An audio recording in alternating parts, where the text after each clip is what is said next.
Welcome to Sleeping Cerberus ASMR, and it is now October, so to me it is the beginning of spooky games season, so I thought we would take a look at this Play magazine from October 2005.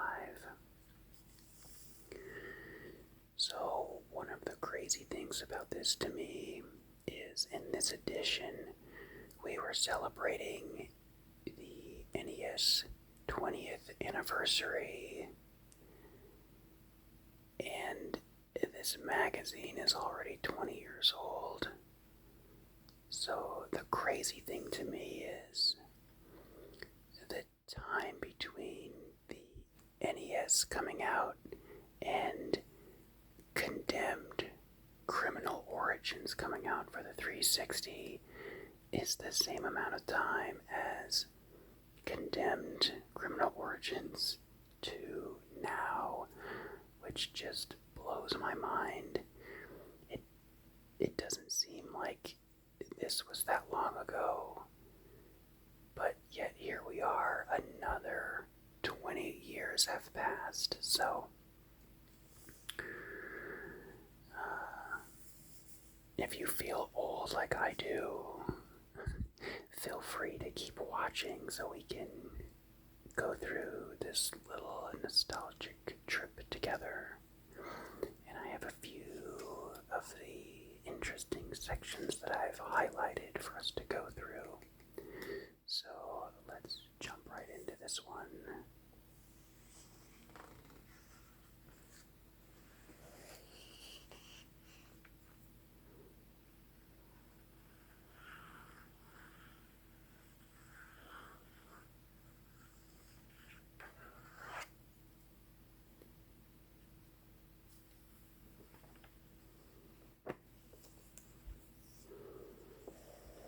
Alright, so first up we have the cover feature, which is, of course, Condemned Criminal Origins.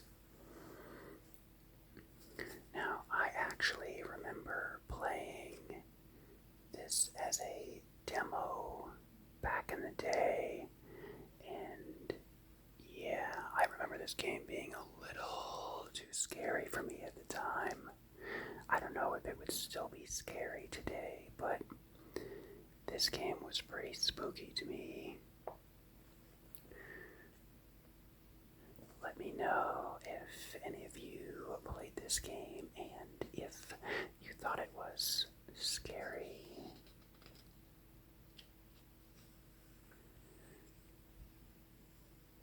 And in the topic of scary games, do any of you like to play certain spooky or scary games in October? I know it's always my time to go through and kind of go through my collection of scary movies to watch. But yeah, this was a kind of a groundbreaking game at the time. The graphics for, early 360 were pretty crazy. Gave us a taste of what was to come. It was a pretty big step up from the original Xbox, GameCube, PS2 era.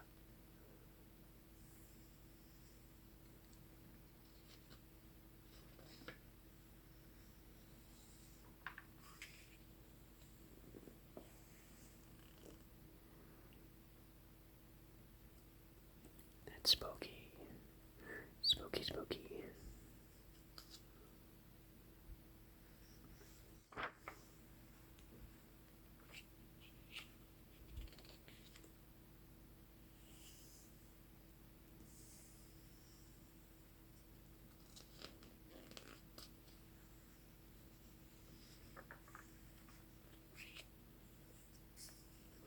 And then we have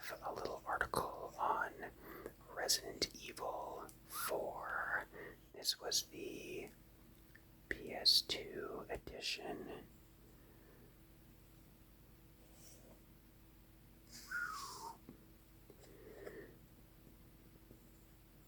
So originally, Resident Evil 4 was a GameCube exclusive, but as we know, it has been ported to just about every other system on the planet, as well as having an incredible remake.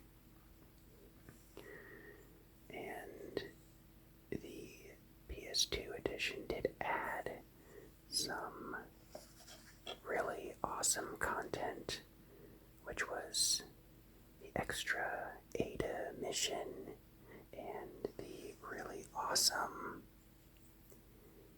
PRL laser cannon. This is something that I really wish would have made an appearance in the remake, because I thought using this weapon was super fun. It was basically a destroy everything on screen weapon that was kind of like a, end game bonus. So obviously you wouldn't have it to start, but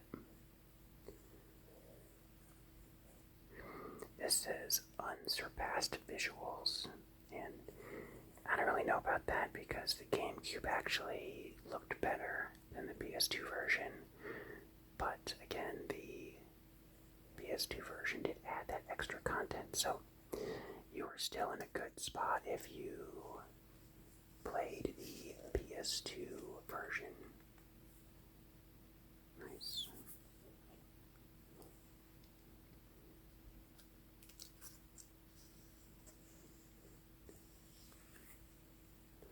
Alright, skipping ahead a little bit, we have some of the reviews in this issue.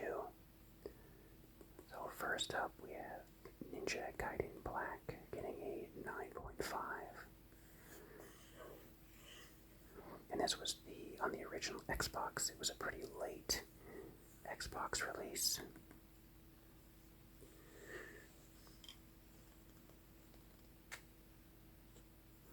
Mario Super Baseball gets an 8.5.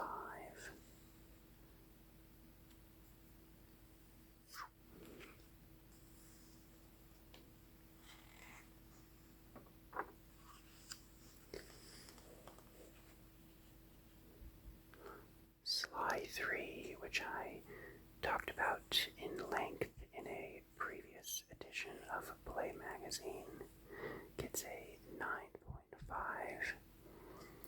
And this game came with a little bit of a gimmick where it came with the red-blue 3D glasses. So you could play elements of the game in 3D, in that older style of 3D, which was kind of interesting, but I don't think I played it in 3D very much at all, other than to test it out. Something about the cardboard glasses that came with it were not the most comfortable thing in the world. But yeah, I feel like Sly has been in hibernation for a little while now, and it's probably time for this game to come back, this series to come back.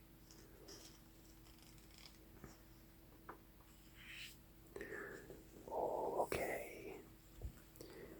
So here is a 2-page feature review of The Nightmare Before Christmas, Oogie's Revenge.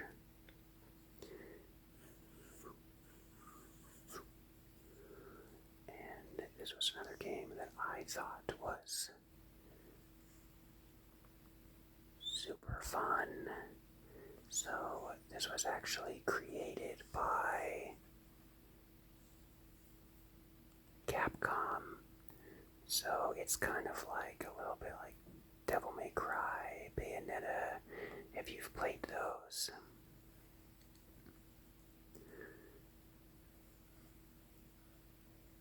I know it wasn't the deepest game, and there was some difficulty spikes I remember at the end, but just being in Halloween Town and that universe was so awesome. I really feel like this is a game that would do well to have a remake and maybe, clean up some of the gameplay elements.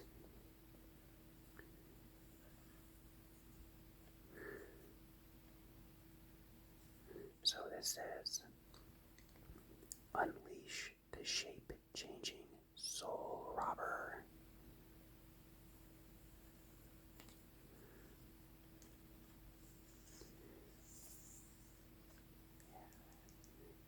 Definitely one that I enjoyed quite a bit just because of the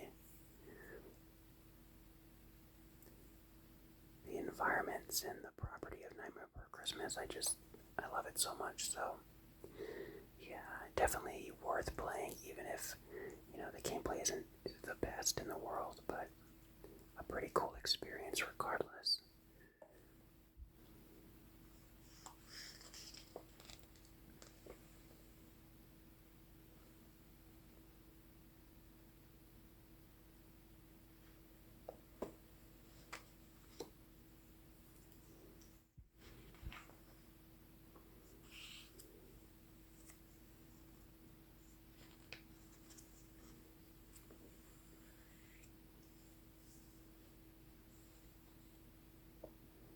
Evil Dead Regeneration gets an 8 out of 10.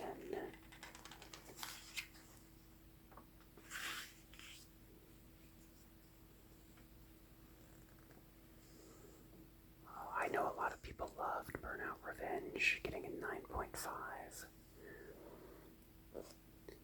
We Love Katamari gets a 9.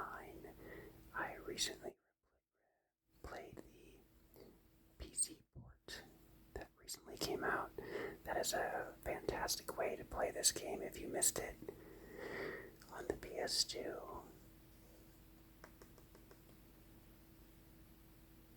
And if you're not familiar with Katamari, it's basically you play as this little character, the prince, I believe, and you roll up this ball, and as you're going through the level, little objects in the world will attach to the Katamari, and it will become bigger and bigger. And so you start by rolling up things like paper clips and other small objects, and then you're ending up rolling buildings and eventually continents, and it's really fun, that type of level progression to me. So yeah, anytime there's a new Katamari game, I'm interested.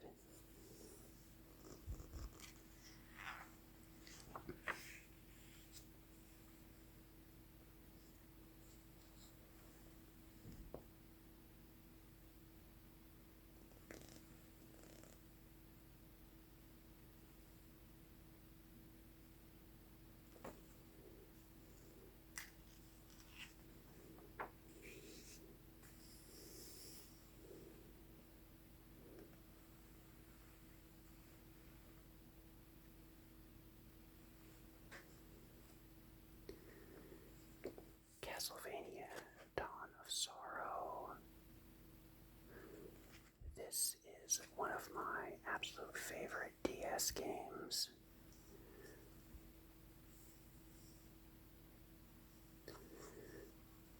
The gameplay loop really resonated with me in this one,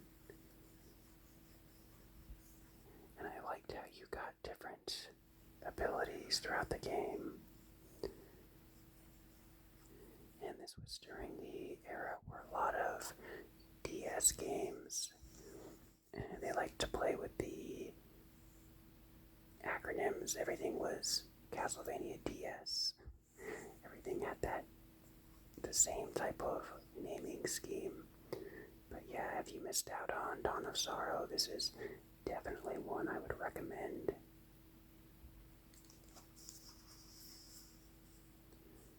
Super fun.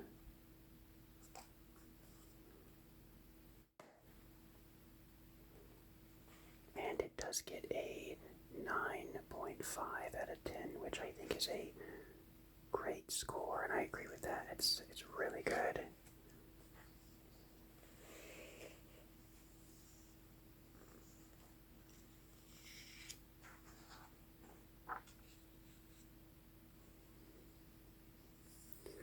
Some more interesting games on this page.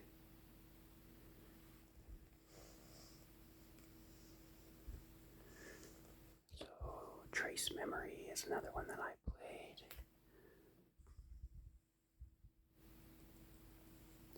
I don't think I finished this one, but it's kind of like an adventure, puzzle solving, mystery game. I've always been meaning to go back and finish this one, but they did do a remake of this for the Switch, so if you're interested, that might be a slightly better way to check out this game. But it was a very good time for Nintendo where there's a lot of interesting concepts and ideas that were coming out on the Nintendo DS, so definitely a fun one to check out. And then, of course, Nintendogs, which I played as well. It gets a 9 out of 10. I don't think I played Nintendogs for very long, though. But certainly a very interesting concept at the time.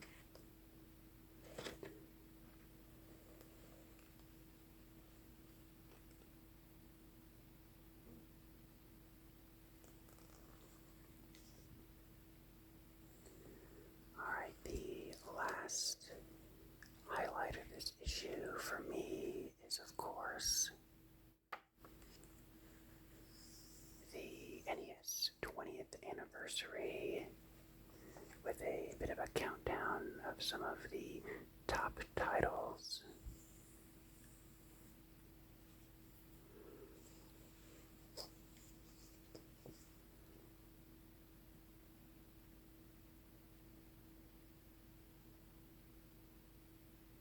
I never owned an NES.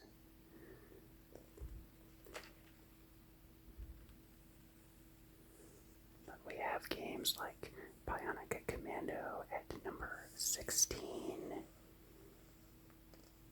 Kid Icarus 15, Castlevania, Punch-Out, Contra, Ghost and Goblins,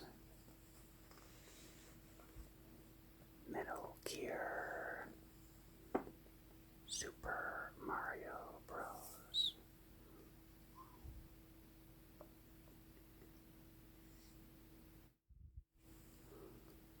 Mega Man 2,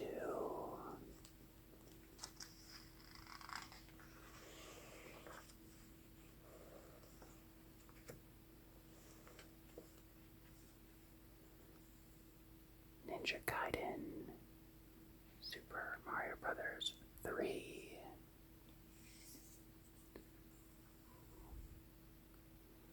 this is an awesome game.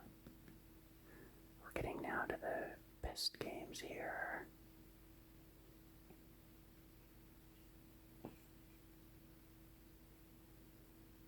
And then we have Zelda 2, The Adventure of Link, Super Mario Brothers 2,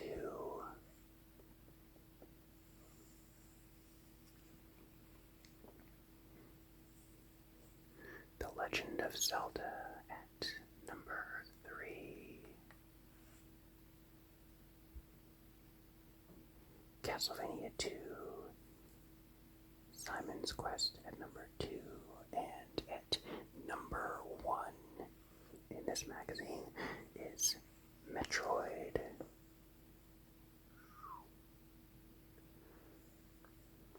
So, just based on some of the games that I've gone back and played, where is Kirby? Why does Kirby not make an appearance on this list at all? That is outrageous. Also, No Duck Hunt. No Excite Bike. And no Donkey Kong.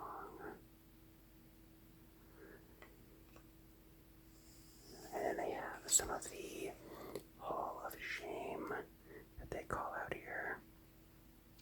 Marvel's X-Men, Contra Force, Deadly Towers.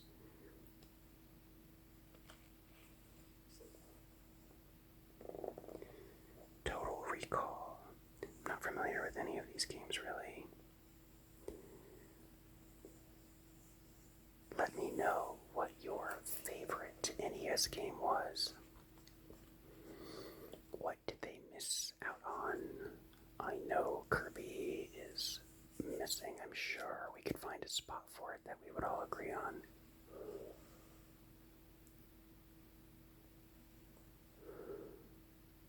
But that basically wraps up this edition of Play Magazine.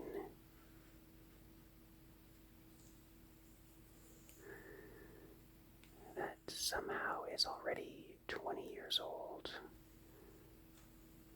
That is difficult for me to comprehend how quickly the time has gone by here.